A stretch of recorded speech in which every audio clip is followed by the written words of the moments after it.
One of the funny stories in the Bible is in Luke 12. It says, "Then one from the crowd said to him, 'Teacher, tell my brother to divide the inheritance with me.'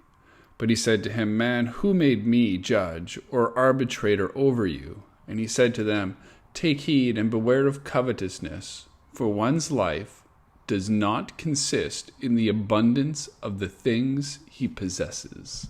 Now we know that. We know that our life is outside of the things we possess. We know that all the stuff we own is just going to break one day, even if we value it now. Our personal value, the standing we give ourselves, the way we hold our shoulders back, our heads high, our chins up, has a lot in this world, has a lot to do with the things, the abundance of possessions. And yet we know that's not where our true value lies. We know that our value lies in being children of God.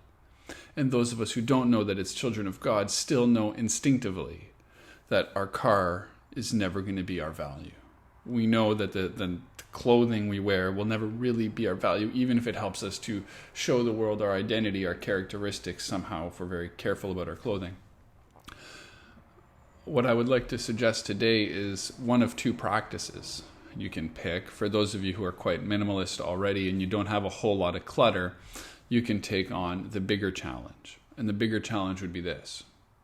If we are not defined by the abundance of our possessions, is there a possession that you actually value that you could give to somebody else so that they can get some value out of it?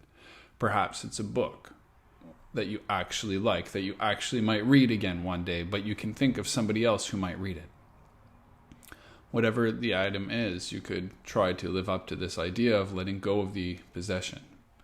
For those of us whose houses are perhaps a little more chaotic, a little more full of clutter, a little more full of things that we actually don't value that much, maybe you could tackle one room, take a spot in your house and say, I'm going to remove 10 things from this room. They don't have to be valuable. In fact, it's much easier if they're not particularly valuable. Like instead of having 4 sets of scissors, can you get down to 1 or maybe 2? Instead of having a drawer full of junk, could you get rid of some of the junk? Because even that small step is part of understanding that we are not defined by our abundance of possessions. We are defined by something else. So as we do it, we're not simply thinking about the piece, the whatever it is we're getting rid of, but we're pondering and reflecting upon God's love for us, where we find our value, our meaning, and our purpose in life. And we have the benefit of cleaning our house up a little bit while we're at it, or the benefit of sharing something of real value with somebody else who might really enjoy it, whatever the product or item might be. So that's my 2 cents for today. I pray that you would be able to enjoy your day. The weather's getting really nice, at least where I am. And I hope that your weather is good too. And I pray that we would all be able to know our standing before God, regardless of the abundance that may or may not be in our lives.